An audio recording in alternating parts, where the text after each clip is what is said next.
Elasticity का फंडा 2 minute के अंदर। ठीक है, देखो लॉ ऑफ डिमांड से हमें ये तो पता चल जाता है कि भाई हायर डिमांड पर लोअर प्राइस होती है और लोअर डिमांड पर हायर प्राइस होती है, बट ये नहीं पता चलता कि कितना बदलाव आएगा और कितना चेंज आएगा। ये आंसर हमें मिलेगा प्राइस इलास्टिसिटी से।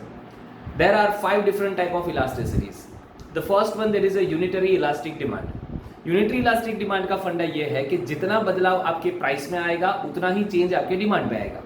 फॉर एग्जाम्पल 5% से अगर प्राइस कम हुई तो 5% से डिमांड बढ़ेगी। फिर होता है परफेक्टली इलास्टिक डिमांड।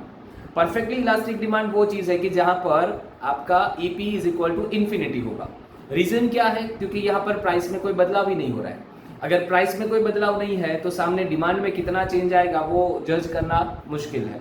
फिर होता है परफेक्टली इनइलास्टिक डिमांड। ये वो वाली डिमांड है कि जहाँ पर ऑलमोस्ट हमारी वो बेसिक नेसेसिटीज होती है, काइंड ऑफ मेडिसिन हो गया, सॉल्ट हो गया। प्राइस में चाहे कितना भी बड़ा चेंज आए बट डिमांड में जो है वो नेग्लिजिबल चेंज आएगा। ठीक है, तो इसका आंसर ऑलवेज क्या रहेगा? 0 रहेगा। प्राइस में बड़ा बदलाव but there is a no change in our demand.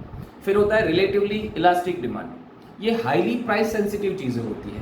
For example gold में 2% प्राइस गिरा, डिमांड में 10% का जंप दिया, इसका आंसर ऑलवेज ग्रेटर देन 1 रहेगा।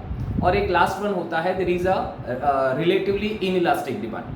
अगेन ये हमारी बेसिक नेसेसिटी वाली चीज़ें होती है, फूड ग्रेन्स वगैरह होता है। अगर प्राइस में बड़ा जंप आ गया, मान लीजिए कि 10% से बाजार में प्राइस फूड ग्रेन्स की कम हो गई, इट डजंट मीन कि हम 2-3 साल का एक साथ अनाज भर देंगे। इसमें रिलेटिवली माइनर चेंज देंगे।